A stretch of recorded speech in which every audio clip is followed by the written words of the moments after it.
आज हम वायुमंडलीय पेटी के बारे में पढ़ेंगे। तो वायुमंडल में कैसे पेटी है बना है वायुमंडल का पेटी। पेटी हम लोग पेटी को बक्सा कहते हैं, उसी तरह से वायुमंडल की भी पेटी होती है। उसमें वायु दाब कैसे होता है, कहाँ होता है, कहाँ पर ज़्यादा कहाँ पर कम होता है, उसके बारे में पढ़ेंगे। कहाँ पर उच्च दाब होता है, कहाँ पर निम्न दाब होता है। तो चलिए हम यहाँ पर दिखा रहे हैं। सबसे पहले आप लोग को हम बता रहे हैं ऑब्जेक्टिव क्या पूछता है। यानी आपसे क्वेश्चन पे पूछेगा तो पूछेगा कि दाब का ऐसा मात्रक क्या होता है। दाब का ऐसा मात्रक पास्कल होता है, इसको बना लीजिएगा। उसके बाद वायुमंडलीय दाब का इकाई क्या होता है। यहाँ पर हम वायुमंडलीय दाब पढ़ेंगे। तो वायुमंडलीय दाब का इकाई होता है बार। 1 बार बराबर 10 के पावर 5 न्यूटन पर मीटर स्क्वायर, इतना स्पीड होता है। उसके बाद वायुमंडलीय दाब को कैसे मापते हैं। तो वायुमंडलीय दाब को बैरोमीटर से मापते हैं। बैरोमीटर से वायुमंडलीय दाब को बैरोमीटर से मापा जाता है, क्योंकि जितना भी पूर्व अनुमान लगाया जाता है, कल तूफान आने वाला है, इतना बजे आंधी आने वाला है, जो भी घटना के बारे में पहले सूचित कर दिया जाता है, सबका सब मालूम चलता है बैरोमीटर से। क्योंकि वायुमंडल का हर एक गुण, हर एक कैपेबिलिटी जो है बैरोमीटर से माप लिया जाता है। कहाँ उच्च दाब है, कहाँ निम्न दाब है। जब ये मालूम चलता है वहाँ उच्च दाब आ रहा है तो पता चल जाएगा यहाँ पर जो है तूफान आने वाला है। जब ये निम्न दाब हो रहा है तो तूफान कम होने वाला है। इस तरह से जो है बैरोमीटर से उच्च दाब को, वायुमंडलीय दाब को माप करके ये पता लगाया जाता है कब तूफान आएगा, आंधी आएगा, इस तरह से। अब दाब प्रवणता किसे कहते हैं। दाब प्रवणता दूरी की प्रति इकाई पर दाब के घटने को दाब प्रवणता कहते हैं। क्योंकि जब ये दूरी बढ़ता है तो दाब की जो है दूरी पर बढ़ने पर दाब घटता है।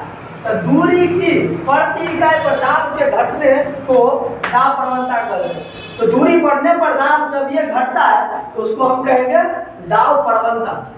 अब विषुवत रेखा पर सालों भर सूर्य की किरणें लंबवत पड़ती है, सीधा की सीधा वर्टिकल पड़ती है। वर्टिकल का मतलब होता है कि लंबवत पड़ता है। अब चलिए हम लोग पृथ्वी के बारे में पढ़ते हैं। ये हमारा देखिए, मान लीजिए पृथ्वी है, इस पर ऊपर के तरफ है उत्तरी ध्रुव यानी नॉर्थ पोल, और नीचे की तरफ है साउथ ध्रुव, दक्षिणी ध्रुव, साउथ पोल।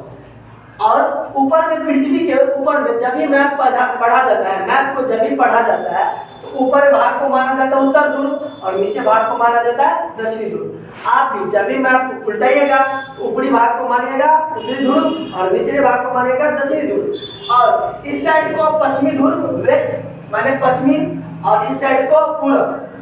तो हो गया उत्तर, दक्षिण, पूरब, पश्चिम, इस तरह से होता है। अब चलिए हम इसमें दाब की पेटियां पढ़ेंगे। वायुमंडलीय दाब की 7 पेटियां है। वायुमंडल में दाब की 7 पेटियां है। कितनी पेटियां है? 7 पेटियां। तो गिनेंगे, चलिए, एगो पेटी, दूगो पेटी, तीनगो पेटी। 3 हो गया, एगो, दूगो, तीनगो, 3 और 3 6 हो गया, और एक ये वाला पेटी। टोटल मिलाकर के वायुमंडल में 7 पेटियां है। वायुमंडलीय दाब की कितनी पेटियां है? 7 पेटियां है। 3 ऊपर है और 3 नीचे है। तो कुल मिलाकर के वायुमंडल की 7 पेटियां हुई। 7 पेटियां। अब चलिए इसमें जो देखते हैं कि कब निम्न दाब क्यों होता है, उच्च दाब क्यों होता है। तो यहाँ पर जो है उच्च दाब है। उच्च दाब क्यों होता है तो आपको मालूम है, उच्च दाब जब भी क्या होगा, निम्न ताप रहेगा, ताप कम रहेगा तो दाब जोर से पड़ेगा। यानी आप सबको केमिस्ट्री में पढ़ा होइएगा, जब भी ताप देते हैं, जब भी ज्यादा किसी भी चीज में ताप देंगे तो उड़ेगा। वो चीज क्या होगा, उधिया के, है ना, खोलन होगा, खोलने के बाद जो ऊपर उठेगा। किसी भी चीज में ज्यादा ताप दीजिएगा तो क्या होता है, खोलने के बाद ऊपर उठता है। जैसे किसी आदमी को गुस्सा उठा दीजिए तो बैठा रहेगा तो गुस्सा आपको ऊपर उठ जाएगा, ऊपर हो जाएगा। इस तरह से किसी भी चीज पर जब ज्यादा ताप देते हैं तो क्या होता है, तो वहां पे हाई प्रेशर हो जाता है, उड़ता है, कुछ दाब ऊपर उठता है। समझ गए। ज्यादा ताप देंगे तो दाब क्या होगा, ज्यादा ताप देंगे तो दाब घटेगा, दाब बढ़ेगा, है ना। ज्यादा ताप और उच्च ताप रहेगा तो दाब निम्न होगा, उच्च ताप पर दाब निम्न होगा। दाब निम्न होने का मतलब क्या, कम होगा।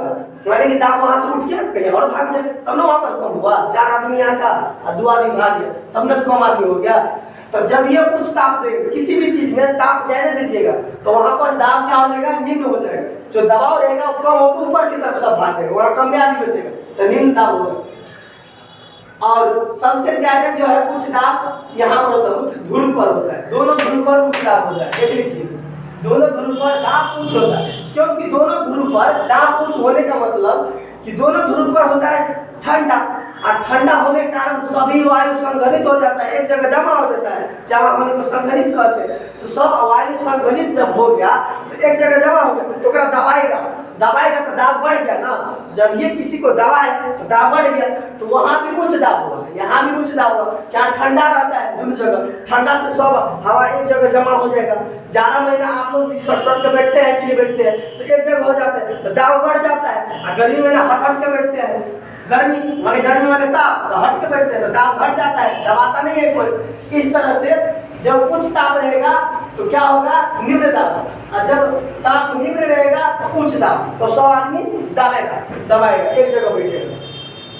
अब क्या होता है यहाँ पर उच्च दाब इसमें जब उठता है, उच्च दाब उठता है तो थोड़ा इधर जाता है, और इधर भी उच्च दाब है, इधर से भी हवा उठ के इधर आएगा, दोनों हवा उठ के आता है, और यहाँ पर जो भी हवा है उसको भी उठा के लेके चला जाता है। तो यहाँ पर बन जाता है निम्न दाब, सब हवा तो भाग गया, तो यहाँ क्या बन गया, निम्न दाब। अब दबाएगा नहीं, यहाँ पर दबाएगा नहीं, सब भाग गया।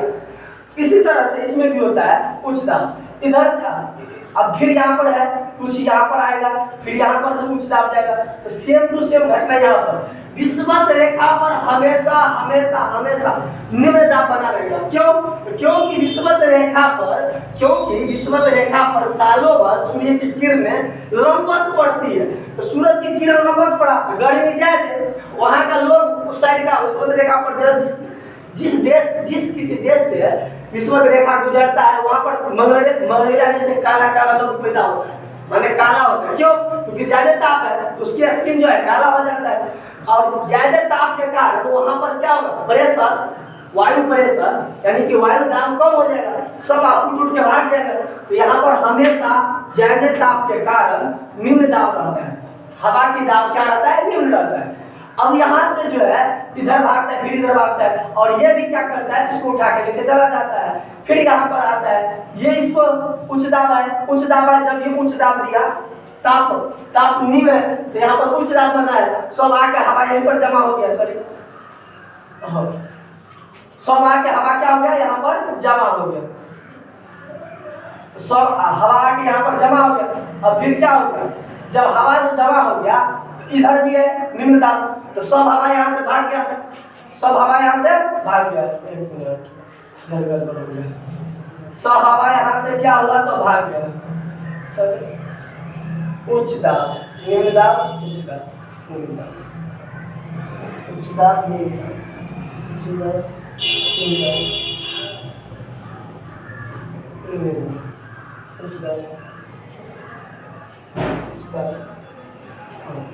यहाँ पर फिर क्या हुआ, यहाँ से सब जो है इस तरह से जो है उच्च दाब, यहाँ से उठ के क्या हुआ, जब ये इधर निम्न दाब है, निम्न दाब मतलब उच्च दाब है, तो यहाँ की हवा उठ के इधर भागेगा, और यहाँ भी निम्न दाब है, यहाँ भी उच्च दाब है, यहाँ की हवा उठ के भागेगा, और फिर यहाँ पर जो है हवा उठ के भागेगा, तो यहाँ पर दबाव क्या हो जाएगा, प्रेशर बना देगा, यहाँ पर प्रेशर ज्यादा बना देगा। इसको कहते हैं अश्व अक्ष। इसको क्या कहते हैं, अश्व अक्ष। अश्व माने होता है घोड़ा, अश्व अक्ष, अश्व माने होता है घोड़ा। अश्व अक्ष क्यों कहते हैं, क्योंकि एक समय में क्या हुआ था, तो एक व्यापारी अपने नाव पर, क्या चीज पर, एक व्यापारी अपने नाव पर, पहले जमाना में तो लकड़ी का नाव हुआ करता था, और नाविये से जो है लोग सब अपना जो है सामग्री लेके जाता था, है ना, समुद्र के रास्ते जो है सामग्री लेके जाता था, BOAT बोट महीना। तो एक व्यापारी क्या था, वहां से नाव पर घोड़ा लेकर जा रहा था। जब वो घोड़ा लेके इधर से इधर आया, ऐसे आ रहा था, तो कैसे न कैसे इसमें डूब गया। जब इसमें जब आ गया तो यहाँ पर क्या है, उच्च दाब है, उच्च दाब होने के कारण उसका नाव ऐसे ऐसे होने लगा, तो सोचा नहीं क्या करे, तो घोड़ा की जो चारा था टोटल का टोटल चारा यहाँ से उठा के क्या किया, फिर पानी में फेंक दिया कि नाव का व्यवस्था जो है नाव थोड़ा ठीक हो जाए। लेकिन फिर भी नाव हिल रहा था, उसको मालूम ही नहीं चल रहा था। फिर जैसे तैसे जो है घोड़ों को कुदा दिया, पहले 2 घोड़ा कुदाया, 4 को, बाद में तो पूरा घोड़ा को कुदा दिया, पूरा घोड़ा कुदा। फिर भी उसका नाव ऐसे ऐसे हो रहा था। ऐसे करते करते करते करते कैसे न कैसे इधर आ गया निम्न दाब और उच्च दाब के बीच में। फिर इसका नाव स्थिर हो गया। और वहां पर ऐसे क्यों हो रहा था, क्योंकि उच्च दाब था, इसको मालूम नहीं चल रहा था। तब क्या हुआ, यहाँ पर आया जिसका नाव स्थिर हो गया, उसी दिन से इसी घटना के कारण उस अक्ष का नाम पड़ गया अश्व अक्ष। क्या नाम पड़ गया, अश्व अक्ष। वो बकलवा को ये बात मालूम ही नहीं था कि यहाँ पर नाव ऐसे ऐसे क्यों हो रहा है। वो तो सोच रहा था आज हम घोड़ा को नहीं फेंक के रखते तो साला मेरा टिकट कट जाता। लेकिन उसको मालूम नहीं था कि हम वहां पर ऐसे ऐसे क्यों हो रहा था। लेकिन वहां पर ऐसे ऐसे क्यों हो रहा था, क्योंकि वहां पर उच्च दाब बना था। उच्च प्रेशर के कारण उसका नाव जो है पूरा हिल रहा था, टिकरिम टिकरिम हो रहा था इस तरह से। तो तब से इसका नाम पड़ गया अश्व अक्ष। और अक्ष अक्ष पर जो होता है 30 डिग्री से 35 डिग्री तक यहाँ पर जो है प्रेशर बना होता है। यहाँ पर 60 से 65 निम्न दाब में, और फिर इधर जो है 30-35 में उच्च दाब होता है। दोनों साइड में जब भी 30-35 डिग्री है वहाँ पर उच्च दाब प्रेशर बनेगा। और उसके बाद 60-65 में निम्न दाब, इधर भी 60-65 में निम्न दाब। इस प्रकार से ये जो वायुमंडलीय दाब की पेटी है तो 1 2 3 1 2 3 3 3 6 और बीच में एगो, तो टोटल मिलाकर के 7। और इसी तरह से जो है दाब की पेटी है। और इधर पूरा है, इधर पश्चिम है, ऊपर होता है मैप में उत्तर, ऊपर होता है उत्तर और नीचे होता है दक्षिण। इस तरह से आज की सेवा समाप्त।